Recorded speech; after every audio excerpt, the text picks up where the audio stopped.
రాత్రంతా కనుబాబుని కాపాడి ఈ నూతన దినము జనవరి మాసము 12వ దినము మధ్యాహ్న సమయంలో ఆ రోజు నోవహు ఓడలో ఉన్న సమస్తాన్ని ఆదికాండం 8:1, ఆదికాండం 19:29 లోతును అబ్రహామును జ్ఞాపకం చేసుకున్న రీతిగా మామూలు దినము జ్ఞాపకం చేసుకున్నారు. ఆయన మన అపరాధం నిమిత్తం అప్పగింపు మన నీతిమంతులుగా తీర్చి దినాన్ని తిరిగి లేపబడ్డాడు అన్న లేఖనాన్ని మేము పఠిస్తున్నాం. ఈ దినము మరలా మనం బ్రతికించారు ప్రభానికి పోయిన మరణమైన వారికి నేను గుడిచిన జ్ఞాపకం లేదు.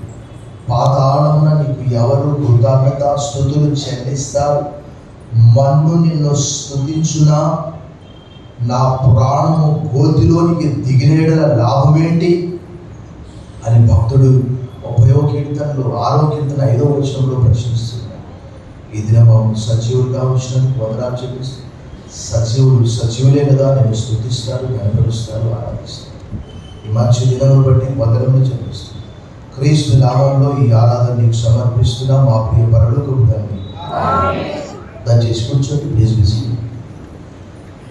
ఉదయకాల ఆరాధన వచ్చిన దాన్ని ప్రేమపూర్వకంగా ఆరాధనలా ఆహ్వానిస్తున్నాను. Warm welcome to this loan star Telugu band చేసే service and greet you all in the name of our Lord and Savior Jesus Christ. ప్రభువును రక్షకుడైన యేసుక్రీస్తు వారి శుభ దివ్య శక్తి గల నామంలో మీ అందరికీ శుభములు సమాధానం కలుగును గాక. ప్రభునందు మిక్కిలి ప్రియులారా, మీ అందరి క్షేమం తలస్తూ మీ అందరి కొరకు ప్రార్థిస్తున్నాము. సంఘ కార్యక్రమాల కొరకు ప్రార్థన చేయండి. ఆసక్తి ఉన్నటువంటి వారు స్త్రీలైతే మంగళవారము సాయంకాలం, పురుషులు స్త్రీలు ఇంకా ఎవరైనా ఆసక్తి గల వారైతే గురు శుక్రవారాల్లో కూడా ఆ కార్యక్రమాలు ఉంటాయి. బైబిల్ స్టడీ, విజ్ఞాపన ప్రార్థన, సంఘారాధన. చాలామంది చాలా కాలం నుంచి మందిరానికి వస్తూ కూడా ఫోన్ చేసి అడుగుతూ ఉన్నారు శనివారం ఏదైనా ఉందా అని. సో శనివారం అలాంటివన్నీ ఏమి ఉండవు. మీ సమయం వృధా, నా సమయం వృధా. సో మీరు ఆసక్తి ఉంటే గురు శుక్రవారాల్లో రండి. ఆదివారం అయితే ఉదయకాలం 11:30 మరలా సాయంకాలం 7 గంటలకు ఐక్యారాధన ఉంటుంది. లేఖన భాగం మనం చదువుకున్నాము. The scripture was read for us. The book of Isaiah chapter 30 verses 18 to 21. Actually the portion will be till 26. వాస్తవంగా 30వ అధ్యాయం 18 నుంచి 26 వరకు ఆంగ్లంలో అయితే ఒక టైటిల్ ఉన్నది దానికి. ద ప్రామిస్ టు జైన్ అని ఆంగ్ల బైబిల్లో రాయబడి ఉన్నది. దానికి మనం కొంచెం వినూత్నంగా ఒక టైటిల్ పెట్టుకోవచ్చు. ఏమని పెట్టుకోవచ్చు అంటే God's promises for the future, భవిష్యత్తు కొరకైన దేవుని వాగ్దానములు అని మనము ఒక టైటిల్ దాన్ని పెట్టుకోవచ్చు. అంటే మన సొంతంగా కాదు, కానీ ఇక్కడ already the promise to Jain అనేది మనకి ఇక్కడ మనకు కనిపిస్తున్నది. 30వ అధ్యాయం 18వ వచనంలో ఆ టైటిల్ దానికి ఇవ్వబడ్డది. 30వ అధ్యాయంలో 18వ వచనం నుండి 26 వరకు ఒక టైటిల్ ఇచ్చాడు. అక్కడ గాడ్స్ ప్రామిస్ టు జైన్ అని ఇక్కడ ఇచ్చాడు. ఆ 8 వచనాలు. ఒకవేళ దాన్ని మనము ఈ రకంగా మార్చుకోవచ్చు. God's promises to the future or God's promises for the future అని కూడా మనము చెప్పుకోవచ్చు. అయితే యెషయా గ్రంథము చదివే వారికి ఎలాంటిది అంటే ఒక కొండంత బలం వస్తుంది. ఎందుకంటే నిరాశ నిస్పృహలో ఉన్న వారికి, సంతాన లేమితో అవివాహితులుగా ఉన్నటువంటి వారికి ఎంత చక్కగా రాయబడ్డది ఈ గ్రంథం అంటే, ఒక సహోదరి గత సంవత్సరం వివాహం కాలేదని బాగా ఏడుస్తూ ఉన్నది. 36 సంవత్సరాల వయసు తనకు దేవుని వాక్యము చెప్పి కొంత నిరీక్షణ కలగజేశాను. దేవుని వాక్యము ఏంటి అని అంటే, none shall be without its mate, దేని జతపక్షి దాని వద్ద ఉండక మానదు. గ్రంథము జాగ్రత్తగా చదవండి అని 34వ అధ్యాయము 16వ వచనంలో స్పష్టంగా రాయబడింది. ఒకసారి చదవండి. Open your Bibles with me to the book of Isaiah chapter 34 verse 16.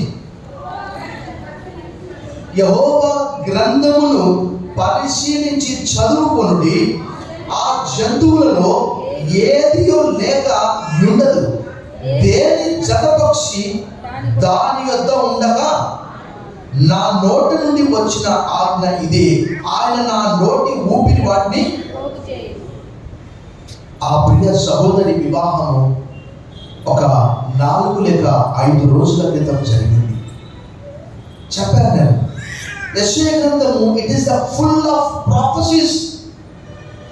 1000 సంవత్సరాల పరిపాలనలో వారికి స్వర్ణయుగం ఎలా ఉంటుందో చాలా స్పష్టంగా యెషయా గ్రంథం అంతా కూడా రాయబడింది.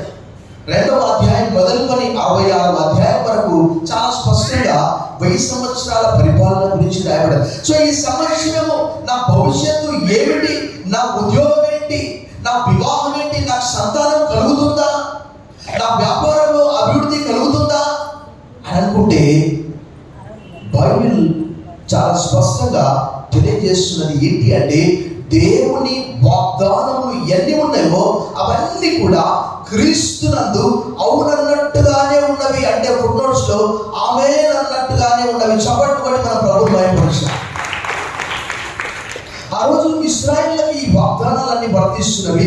ఈరోజు క్రీస్తునందు నూతన ఇశ్రాయేలు అనేటువంటి మనందరికీ కూడా ఈ వాగ్దానాలు చక్కగా వర్తిస్తూ వారికంటే ఎక్కువగా ఎఫెసీ 1:3 ప్రకారం మన ప్రభువైన యేసు క్రీస్తు యొక్క తండ్రి అయిన దేవుడు స్తుతింపబడును గాక.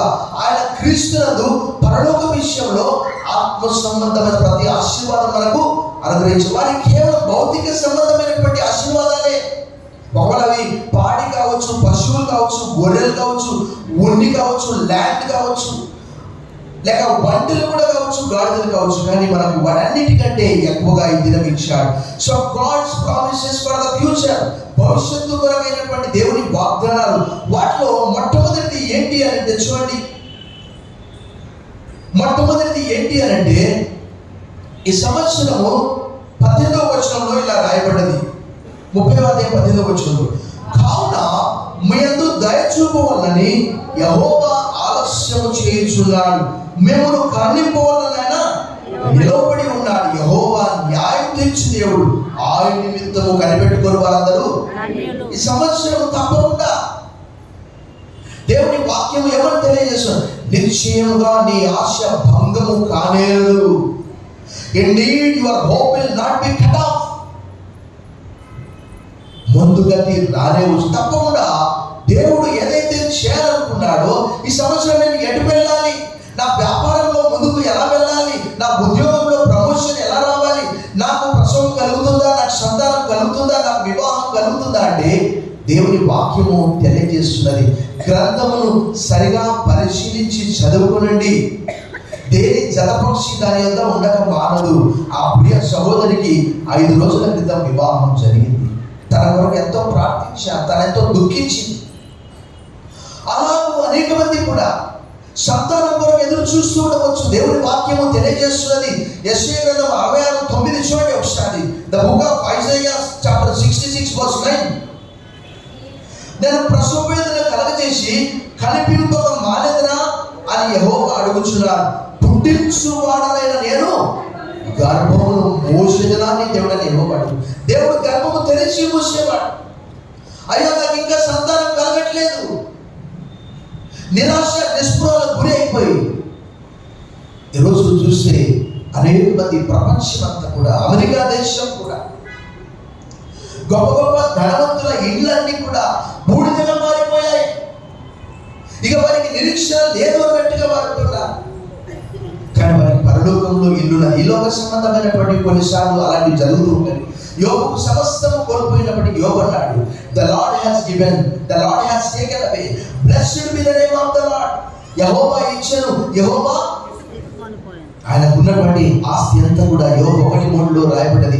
7,000 గొర్రెలు, 3,000 ఒంటెలు, 500 జతల ఎడ్లు, ఇంకా చాలా మంది పనివారు, గాడిదలు, అవన్నీ కూడా ఉన్నట్టు అక్కడ రాయబడ్డాయి. ఈరోజు కూడా అమెరికా దేశంలో సమస్తము కోల్పోయినటువంటి వారు కూడా ఉంటున్నారు. వారికి ఒక మంచి నిరీక్షణ, వారికి ఒక మంచి శుభప్రదమైన నిరీక్షణ, వారికి ఒక జీవముతో ఉన్నటువంటి నిరీక్షణ, అన్ని కోల్పోయినప్పటికీ దేవుడు వారికి ఆధారంగా ఉంటున్నాడు. ఇక్కడ వల్ల మనం చూసాం ఈ నూతన సంవత్సరంలో God's promises for the future ఏంటంటే, మొట్టమొదటిది ఏంటి అంటే 21వ వచనంలో ఈ విధంగా రాయబడ్డది. చూడండి, మీరు కుడి తట్టైనను ఎడమ తట్టైనను తిరిగినను ఇదే త్రోవ, దీనిలో నడుముడి అని నీ వెనక నుండి ఒక శబ్దం నీ చెవులకు. ఈ సంవత్సరం నేను ఎటు వెళ్ళాలి ఎంతో అయోమయంగా, కానీ దేవుని వాక్యము తెలియజేస్తున్నది ఏంటంటే డైరెక్షన్ ఫర్ అవర్ పాత్, మన మార్గానికి ఒక దిశా నిర్దేశం. ఎటు వెళ్ళాలి అంటే దేవుడు తన వాక్యంతో, if U turn left, if U turn right, you will here a voice from behind, and this is the way that you have to walk in it. నీవు ఎక్కడికి వెళ్ళాలో పరిశుద్ధాత్మ దేవుడు తప్పకుండా యోహాను సువార్త 16వ అధ్యాయంలో 13వ వచనంలో ఇలా రాయబడ్డది. The gospel according to St. John chapter 16 verse 13. అయితే ఆయన అనగా సత్య స్వరూపి అయిన ఆత్మ వచ్చినప్పుడు మిమ్మును సర్వ సత్యములోనికి నడిపించును. ఆయన తనంతట తానే ఏమీ బోధింపక వేటిని వినునో వాటిని బోధించి సంభవింపబోవు సంగతులను మీకు. అయ్యో, నా జీవితంలో మనందరికి తెలుసు, గొర్రెలు ఎవరి స్వరం వింటాయి? విగ్రహం చెప్పండి. కాపరి స్వరం వింటాయి. అప్పుడప్పుడు ఎప్పుడైనా నేను ఏదైనా ఒక ఆధ్యాత్మిక సంబంధమైన వీడియో చూసినప్పుడు ఒక గొర్రెల కాపరి దాదాపుగా చాలా గొర్రెలు ఉన్నాయి, ఒక్కొక్క గొర్రెకు పేరు పెట్టి పిలుస్తూ ఉంటాయి, వస్తూ ఉంటాయి. అంటే ఆ గొర్రెల యజమాని యొక్క స్వరం బాగా గుర్తుపెడతాయి. అలాగే కాపరికి తర్వాత గొర్రెలకు ఉన్నటువంటి సత్సంబంధం మనం ఇక్కడ చూస్తున్నాం. అంటే తప్పకుండా కాపరి స్వరాన్ని అవి వింటాయి, కాపరి కూడా వాటిని గుర్తిస్తాడు. ఇక్కడ కూడా మన జీవితంలో ఆయన మనకు ఒక కాపరిగా ఉన్నాడు. 95వ కీర్తనలో 100వ కీర్తనలో చూసి మనను మనమే సృష్టించుకోలేదు అంటే మన సృష్టికర్త ఒక వ్యక్తి ఉన్నాడు. ఆయన ఎవరో కాదు, ప్రభువైన యేసుక్రీస్తు వారు. So direction for hour path. మన జీవితంలో ఈరోజు చూస్తే ప్రపంచం అంతా నిరాశ నిస్పృహలో ఉన్నారు. ఎక్కడికి వెళ్ళాలి, ఏం చేయాలి, అన్ని కోల్పోయినటువంటి వారు కావచ్చు, ఇంకా ఉద్యోగం కొరకు ఎదురు చూస్తున్న వారు కావచ్చు, సంతానం కొరకు ఎదురు చూస్తున్న వారు కావచ్చు, లేక గృహ నిర్మాణం కొరకు ఎదురు చూస్తున్న వారు కావచ్చు, సుఖ ప్రసవం కొరకు ఎదురు చూస్తున్న వారు కావచ్చు. అవమానాలు, ఆర్థిక సమస్యలు మన గత వారం మనం చూసాం. ఒక మంచి లేఖన భాగం యెషయా గ్రంథంలోనే రాయబడ్డది. యెషయా గ్రంథం 63:9 వారి యావత్ బాధలో ఆయన తన సన్నిధి దూత చేత వారిని రక్షించను. సో ఇక్కడ మనము ఎక్కడికి వెళ్ళాలన్నప్పుడు ఇక్కడ మనం చూస్తే 30వ అధ్యాయం 19వ వచనంలో సియోనులో యెరూషలేములో ఒక జనము కాపురముండు, జనమాని మీద ఏమాత్రము కన్నీళ్లు విడువవు, ఆయన నీ మనవిని నిశ్చయముగా నిన్ను కరుణించును. ఆయన నీ మాట వినగానే తప్పకుండా ఆయన నీ మర వినగానే నీకు ఉత్తరమించును. నా జీవితంలో నేను ఎటు తెలుసుకోలేకపోతున్నానండి, తప్పకుండా ప్రభు యొక్క స్వరం వినాలి. దేవుని వాక్యంలో ఇంకా చాలా చోట్ల, చాలా ప్రతి ఉదయమున కూడా ఆయన స్వరం వినిపించే ఆ కృప. చూడండి 50వ అధ్యాయంలో 4వ వచనం చూడండి. అలసిన వాణ్ణి మాటల చేత ఊరడించు జ్ఞానం నాకు కలుగునట్లు శిష్యునికి తగిన నోరు యెహోవా నాకు దయచేసి ఉన్నాడు. శిష్యులు విన్నట్లుగా నేను వినుటకై ఆయన ప్రతి ఉదయమున నాకు విను బుద్ధి. ఆయన స్వరం వింటే ఎక్కడికి వెళ్ళాలి ప్రభా, ఈరోజు నేను ఎలా జీవించాలి అని అంటే 5వ వచనం, ప్రభువు యెహోవా నా చెవికి విను బుద్ధి పుట్టింపగా నేను ఆయన మీద తిరుగుబాటు చేయలేదు, వినకుండా నేను. So if U turn right, if U turn left, and you will here a voice. This is the way that you have to walk in it. ఇదే త్రోవ, దీనిలో. ఇంకా మనం ప్రయాణం చేస్తూ ఉన్నప్పుడు మన జీవితంలో మనందరికీ తెలుసు, ఉదాహరణకి ఈ దినాలంటే గూగుల్ మ్యాప్ వచ్చింది, కానీ కొన్నిసార్లు గూగుల్ మ్యాప్ కూడా ఆ నదిలోనూ సముద్రంలోకి తీసుకొని వెళ్ళి అక్కడ పడి చచ్చిపోయేటట్టు చేస్తుంది.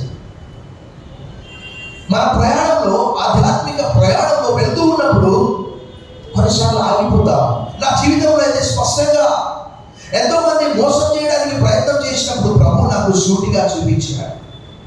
37వ కీర్తన 25వ వచనం, 37, 24 కీర్తన కదా, ఇంకా అనేక చోట్ల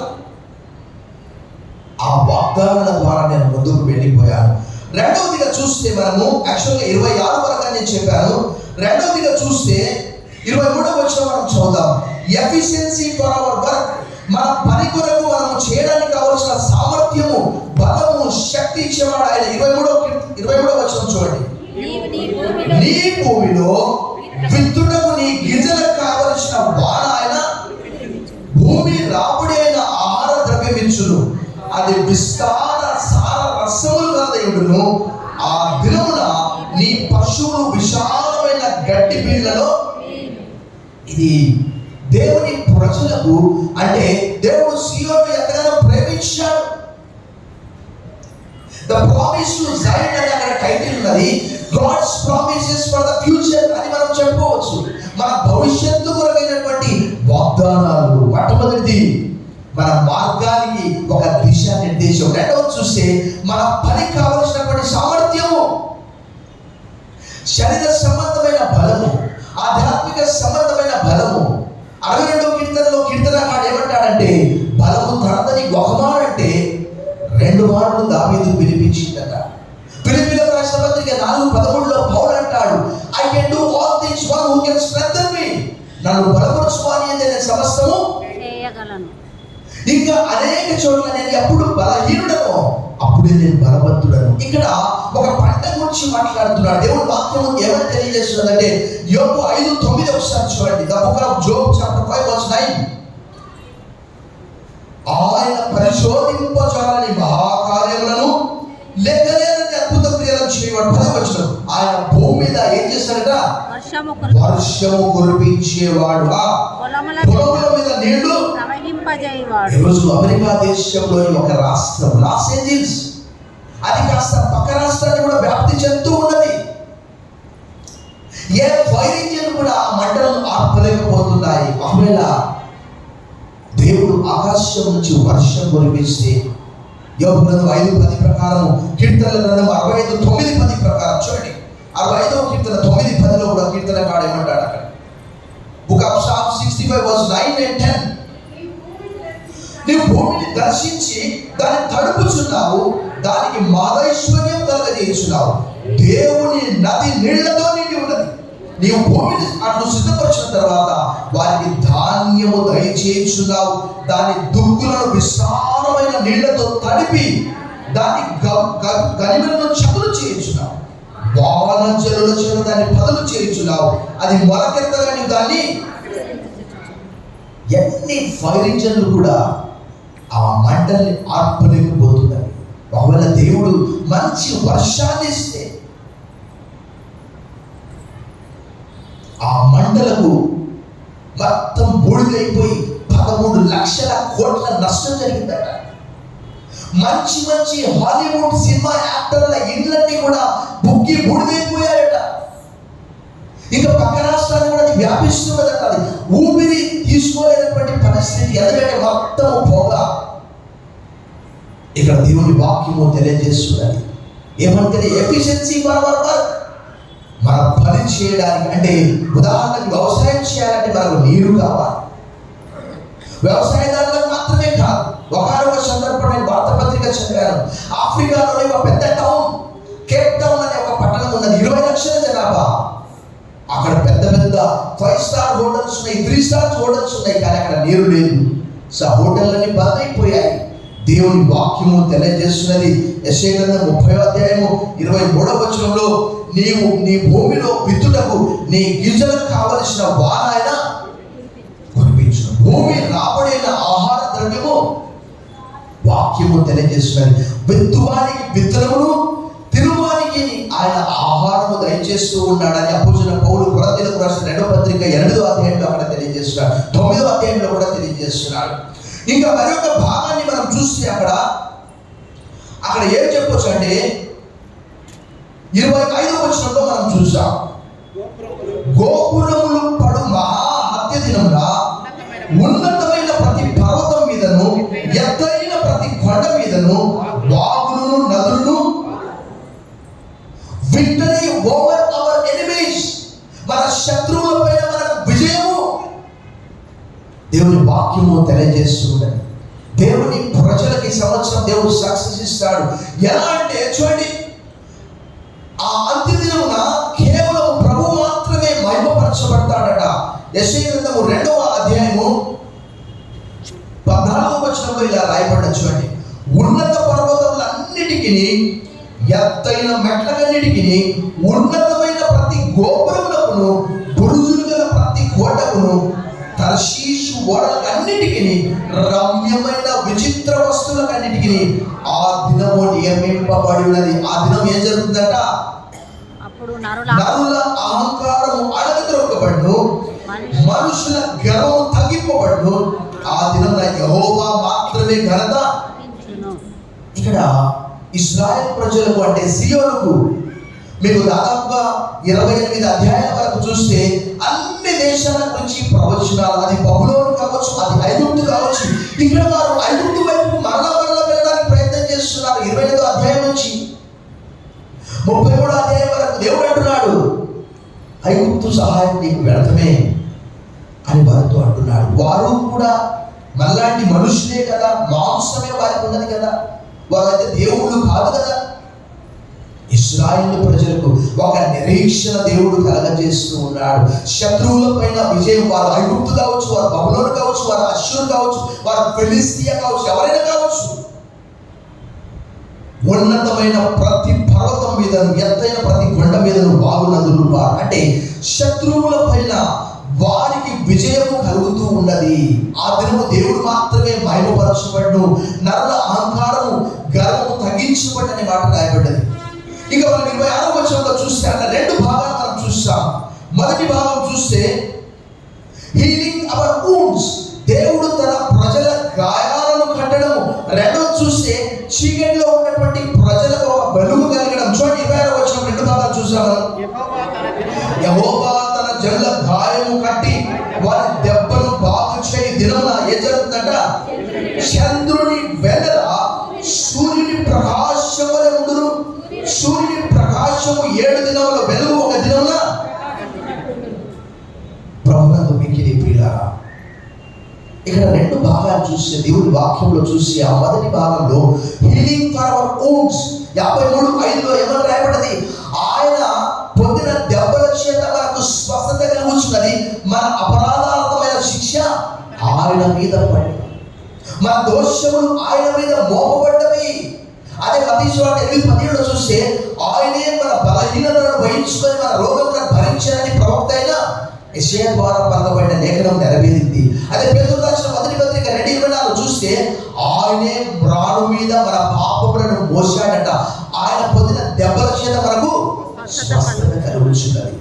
ఆ 2వ భాగంలో చూస్తే దేవుని ప్రజలకు అంటే వారు ఎలా ఉన్నారంటే, వాస్తవంగా వారు చాలా సందర్భాల్లో నేను తెలియజేశాను. చూడండి, ఇదే యెషయా గ్రంథంలో అక్కడ రాయబడినటువంటి మాట, వారు ఎంత చీకటిలో ఉన్నారో చూడండి ఒకసారి.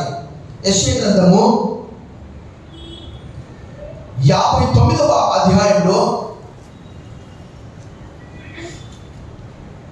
9వ వచనంలో ఇలా రాయబడ్డది, కావున న్యాయం దూరంగా ఉన్నది, నీతి మమ్మల్ని కలుసుకునలేదు, వెలుగు కొరకు మేము కనిపెట్టుకొచ్చున్నాం కానీ చీకటి ప్రాప్తించు, ప్రకాశం కొరకు ఎదురు చూస్తున్నాం కానీ అంధకారంలోనే. వాళ్ళు ఎలా ఉన్నారంట? గోడ కొరకు గుడ్డి వారి వలె తడవలాడుచున్నా, కన్నులు లేని వారి వలె. ఇక్కడ చూస్తే దేవుని ప్రజలకు ఇల్యూమినేషన్ ఫర్ డార్క్నెస్, చీకటిలో ఉన్నటువంటి ప్రజలకు యేసు ప్రభువు అన్నారు, యోహాను సువార్త 8:12 ఏమన్నాడు? I am the light of the world, he who follows me shall not walk in the darkness. నేను లోకమునకు వెలుగునై ఉన్నాను, నా యందు విశ్వాసం ఉంచువాడు చీకటిలో నిలిచి ఉండకున్నట్లు ఈ లోకానికి నేను వెలుగుగా వచ్చి ఉన్నాను. దాంతో పాటు మనం కూడా అన్నాడు, you are the light of the world, మీరు లోకానికి వాక్యాన్ని బట్టి దేవుని వాక్యము తెలియజేస్తున్నది. వారిలో ఒంటరి అయిన వాడు 1000 మంది అగును, ఎనగలేని వాడు బలమైన జనమగును. యెషయా 62 రాయబడింది. నీకు వెలుగు వచ్చి ఉన్నది, లెమ్ము తేజరిల్లు. యెషయా 61 వచనంలో ఆ విషయం భక్తులు తెలియజేస్తున్నాడు.